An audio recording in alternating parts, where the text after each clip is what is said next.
Donc bonjour à tous, je tiens tout d'abord à remercier les Archives nationales, le CNAM et puis évidemment mes collègues Madame Scopsi, Yann Potin, Martine Simbi-Mabaru pour m'avoir proposé de donner cette conférence. Comme vous l'avez rappelé en introduction, ce thème entre amnésie et hypermnésie est extrêmement important pour les archivistes, y compris en administration centrale, et c'est un concept qu'on oppose souvent à la conservation. Et pourtant, le rôle des archivistes, pour moi, est primordial dans la notion même d'élimination.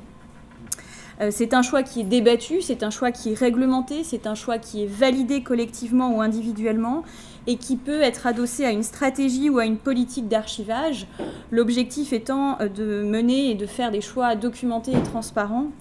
Le Code du patrimoine, dans sa partie réglementaire, à l'article R 212-13 alinéa 3, nous parle de la définition de la destination définitive à l'issue de la période de conservation comme archive intermédiaire, à savoir, petit a, l'élimination immédiate ou à terme, intégrale ou partielle, avec ou sans sélection, petit b, le versement à titre définitif dans un dépôt d'archives, etc. Par conséquent, l'élimination se matérialise par des procédures, la validation par exemple d'un bordereau d'élimination, la destruction par un tiers, parfois des archives concernées. On peut penser par exemple à un prestataire de pilon tel que nous l'avons au service des archives économiques et financières, avec quelques subtilités.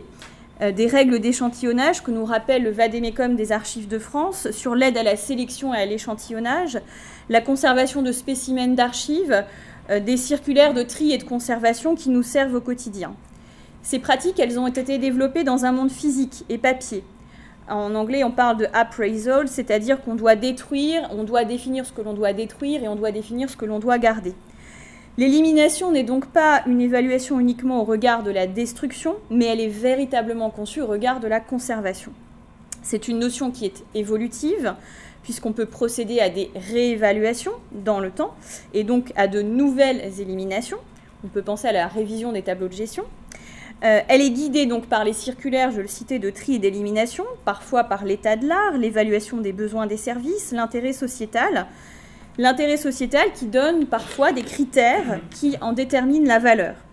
Et je voudrais à ce titre rappeler la position de la personne que vous avez donc le plus à gauche de cette première slide, qui est Hilary Jenkinson, qui dans son ouvrage A Manual of Archival Administration faisait référence à la règle d'or de l'administration, la Golden Rule, qui est de dire que le service producteur est le mieux à même de savoir quoi conserver et quoi détruire.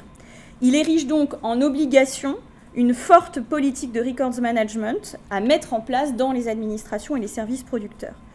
Bien évidemment, une nuance est à apporter à cette vision, puisque l'objectivité supposée de l'archiviste est contrebalancée, bien évidemment, par la position du service qui peut servir des intérêts spéculatifs, ce que nous rappelle Terry Cook dans un article assez récent daté de 2011 qui s'appelle « We are what we keep and we keep what we are ».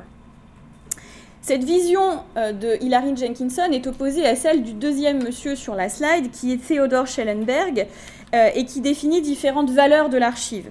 La valeur primaire, la valeur secondaire, et qui considère que l'archiviste, je le cite, est un long-term custodian of records. C'est une vision donc qui est contrée également par Terry Cook, là encore, qui expose le fait dans le même article que cette conception différenciée entre Jenkinson et Schellenberg indique clairement une signification très différente du sens du service des archives, passant finalement d'un service centré sur la preuve à un lieu patrimonial. Évidemment, cette vision, et mon introduction, vous le verrez, donc assez conséquente, elle s'oppose à un changement numérique, une transformation numérique des organisations, un changement d'univers, un changement de temporalité, où les mots-clés, on pourrait les résumer par 3 mots-clés, variété, volume et vélocité. C'est donc une innovation de rupture où les intermédiations donc, vont être remises en cause. Et donc, la question qui se pose ici, vous le voyez, c'est l'archiviste qui est un intermédiaire entre l'administration et les données produites. Quelle place peut-il occuper dans cet environnement ? Je m'attarderai donc à réfléchir à ce que l'élimination d'archives, à savoir si l'élimination d'archives est encore possible par un archiviste dans le monde numérique. Est-ce que cette action va modifier la place des archivistes et leur rôle, et donc quel va être l'impact du numérique sur le processus d'élimination ? Bien évidemment, mon propos sera nourri d'une expérience dans le secteur public, dans cette même maison aux Archives nationales, un peu plus au sud de Paris, à Fontainebleau, ainsi qu'au ministère économique et financier.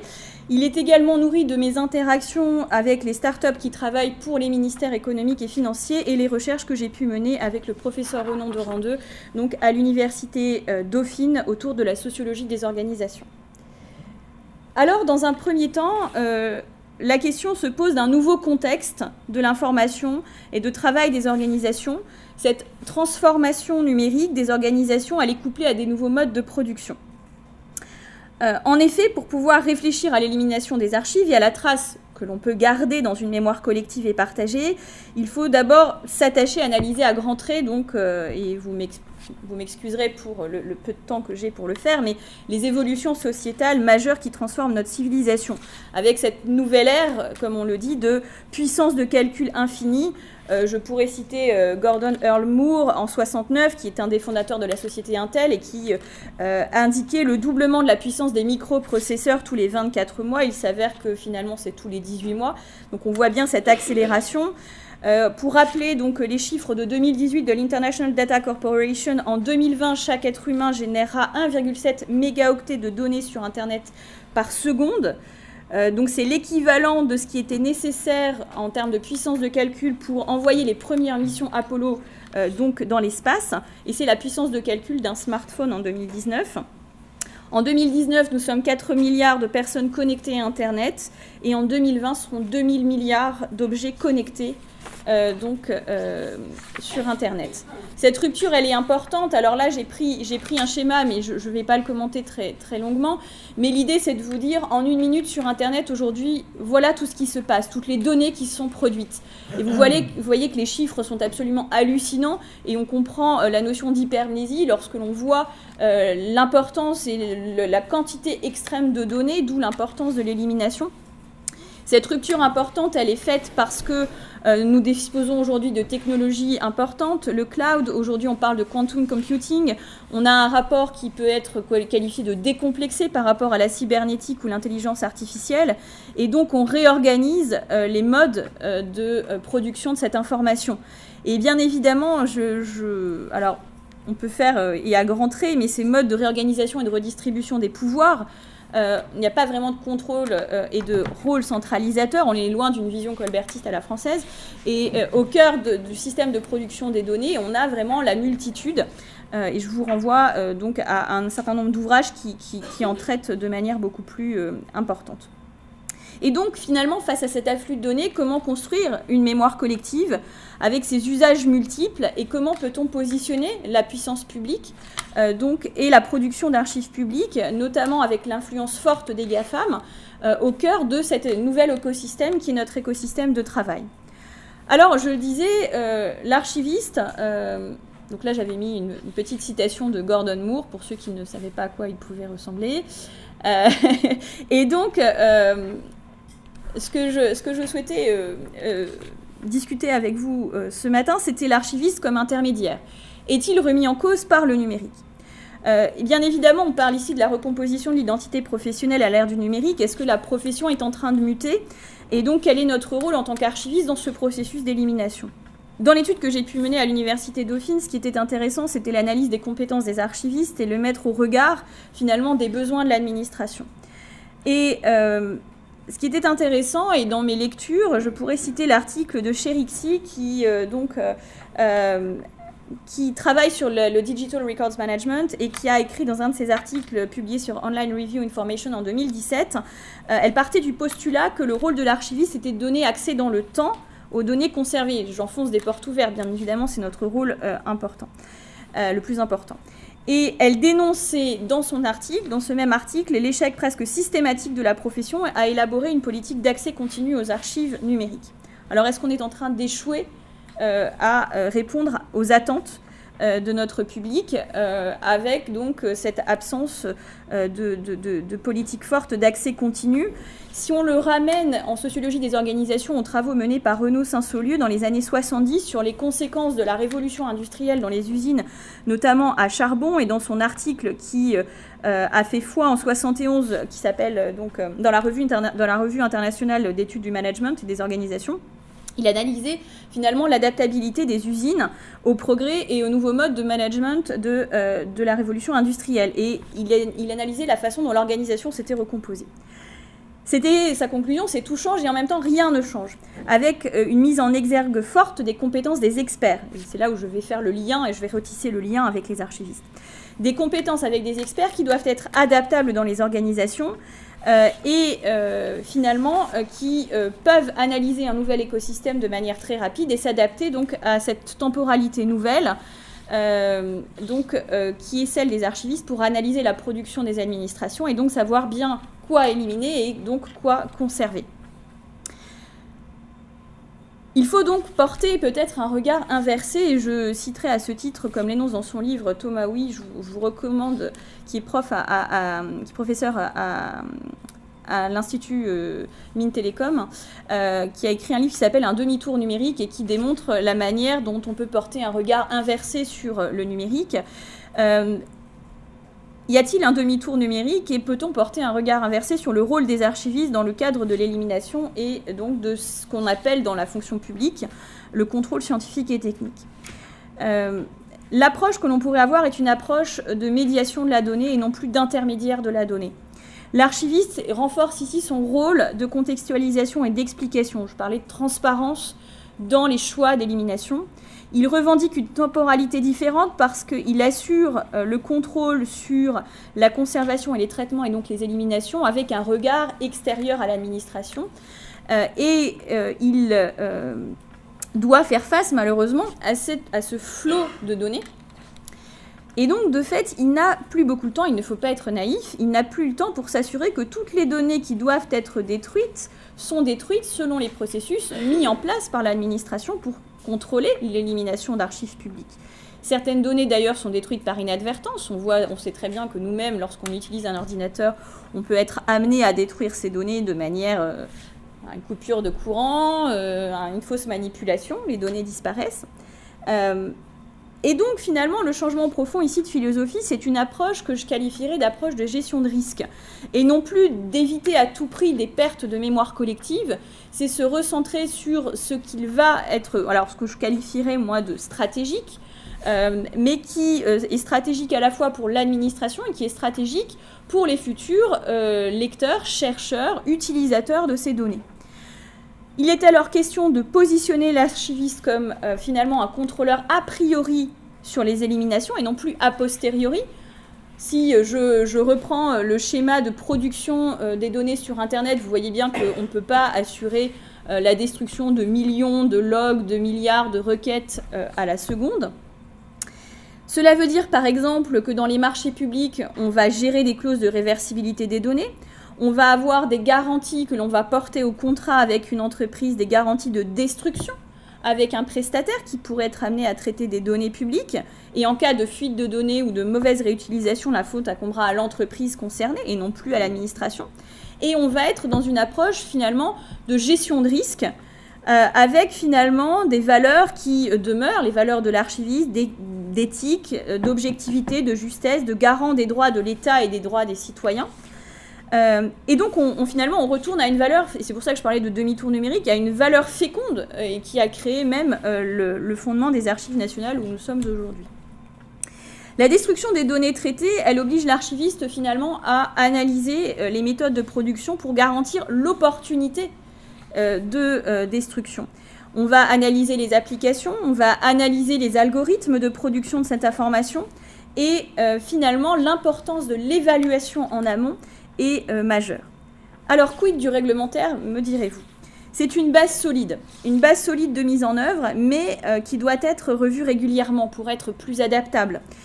Et donc là, je ferai une petite digression parce que c'est le sujet sur lequel on est en train de réfléchir au sein des ministères économiques et financiers, puisqu'on est en train de constituer une nouvelle offre de services qui vise à identifier les documents stratégiques de l'administration à l'échelle du ministère pour moduler donc le contrôle des éliminations et s'assurer que toutes les informations stratégiques sont bien évidemment contrôlées et dont la destruction soit bien évidemment contrôlée. C'est porté bien évidemment dans le tableau de gestion et l'idée même derrière cette intervention est de renforcer le rôle du tableau de gestion finalement et du contrat de confiance qui nous unit avec le service producteur. La clé du succès ici, on est bien sur une question de confiance, un sentiment de co-responsabilité face à la destruction des archives que l'on peut être amené à détruire parce que d'un point de vue réglementaire, nous le devons, ou parce que effectivement, ces données n'ont pas vocation à rejoindre les fonds patrimoniaux. Et donc, c'est cette co-responsabilité qu'il est essentiel de faire. Alors, j'ai pris l'image du pont. L'archiviste, c'est peut-être la structure du pont. On a d'un côté le service producteur, de l'autre côté l'ensemble des usagers des archives, et puis tous les outils que l'on met en œuvre dans le cadre d'une politique de records management et de stratégie d'archivage, finalement, permettent de dresser ce pont entre les acteurs. Alors vous allez me dire comment rester en tant qu'archiviste maître de l'élimination si on doit faire un contrôle a priori, si on est dans une démarche de gestion de risque, ça veut dire qu'il y a des risques quand même de perte d'informations. Alors, la question qui va se poser, j'ai opposé deux images. La première, celle d'Elon Musk, versus la souveraineté de nos données. Parce que comment garantir la souveraineté des archives, notre souveraineté sur les archives publiques qui sont produites, parce qu'aujourd'hui, un certain nombre d'administrations publiques françaises font appel aux services d'Amazon, de Google, de Microsoft, pour produire leurs données, pour les stocker, qu'elles soient sur le cloud ou qu'elles soient via des outils de messagerie ou autres. Donc, comment garantir cette souveraineté sur les archives publiques et comment s'assurer derrière que les données publiques sont bien détruites et ne sont pas conservées par ces prestataires. Alors, je ne vais pas forcément apporter une réponse, évidemment, aujourd'hui. J'allais dire en s'ajustant, c'est presque une réponse de Normand que je vous fais, mais il y a la question de la confiance qui est au cœur de ce système et dans le cadre d'un système. J'ai tendance à dire pourquoi faire confiance en un service d'archives publiques, aux archives nationales, au service des archives économiques et financières. On est vraiment, la notion de confiance est extrêmement importante dans le cadre de ce processus de destruction de données. L'archiviste ici doit être un facilitateur. Il doit s'adapter. Le bordereau, pour moi, d'élimination n'a de sens que pour auditer une bonne chaîne, par exemple, de destruction, d'archives numériques ou papier, c'est vraiment un outil qui certes sert de preuve après la destruction des données, et donc qui indique que la donnée avait bien été identifiée et donc a bien été détruite, mais également c'est un élément de dialogue avec l'administration pour s'assurer que les données stratégiques sont bien évidemment détruites. C'est une preuve donc d'une destruction concertée. Et évidemment, ça crée de la valeur ajoutée, parce que c'est là aussi la plus-value pour nos administrations. Avec valeur ajoutée pour le service producteur, pour l'entreprise, ce n'est pas, pour moi, une destruction d'informations, c'est un contrôle de la destruction qui va apporter de la valeur ajoutée à l'archive, aux archives qui vont être conservées. Et je trouve que c'est extrêmement important pour un chercheur, notamment dans le cadre des archives numériques, de comprendre finalement les données qu'on met à sa disposition. Je parle par exemple de l'archivage des applications informatiques. On peut faire le choix de conserver certaines tables, certains types certaines données au sein d'une application, mais pas conserver l'intégralité de l'application. Donc il faut que le chercheur puisse comprendre ce qu'il manipule avec à la fois ce qu'il voit à l'écran et évidemment ce qui a été détruit. D'où l'importance de lui communiquer le tableau de gestion, par exemple, des archives, les bordereaux d'élimination et d'être transparent sur la procédure de gestion des archives. Alors évidemment, je n'ai pas de naïveté à ce propos sur la destruction physique effective, qu'elle soit chez les GAFAM sur les serveurs ou évidemment dans les bureaux. L'information, elle est répliquée, elle est dupliquée, elle est présente dans différentes instances, elle peut être recopiée dans différents pays, soumise à différentes législations. Alors pour nous inspirer, alors même si Internet ne fonctionne pas, je voulais vous indiquer ce lien. C'est une œuvre d'art d'un artiste numérique qui s'appelle Egor Kraft et qui a créé cette œuvre qui s'appelle URL Stone. Je vous invite sur Internet, en tapant cette référence, vous allez tomber sur le site avec une vidéo qui va vous expliquer l'œuvre d'art en question. Et je trouve que ça répond parfaitement à notre question de destruction des archives numériques. Parce que l'œuvre d'art créée par l'artiste, c'est une stèle qui est gravée sur lequel, sur la gravure, sur la stèle, c'est une adresse en HTTPS sur Wikimedia. Quand vous tapez dans Internet cette adresse mail, vous tombez sur la photo de l'œuvre dans Wikimedia, qui renvoie donc finalement sous une espèce de va-et-vient, donc qui interroge sur qu'est-ce que la véritable œuvre d'art, où est-ce qu'elle est située.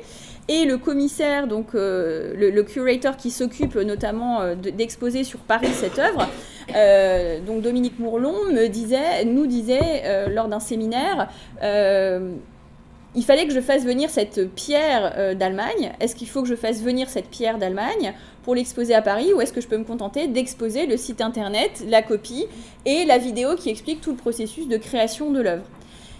Et moi, en entendant effectivement son explication, qui n'était pas du tout sur ce sujet précis de la conservation du patrimoine, je me disais, bah, effectivement, si l'œuvre d'art d'origine est détruite, il nous reste tout le reste de l'œuvre sur Internet. Donc, on est vraiment sur cette notion de duplication. Et quand bien même on détruit une donnée, j'ai tendance à dire que cette donnée, on la retrouve quelque part ailleurs.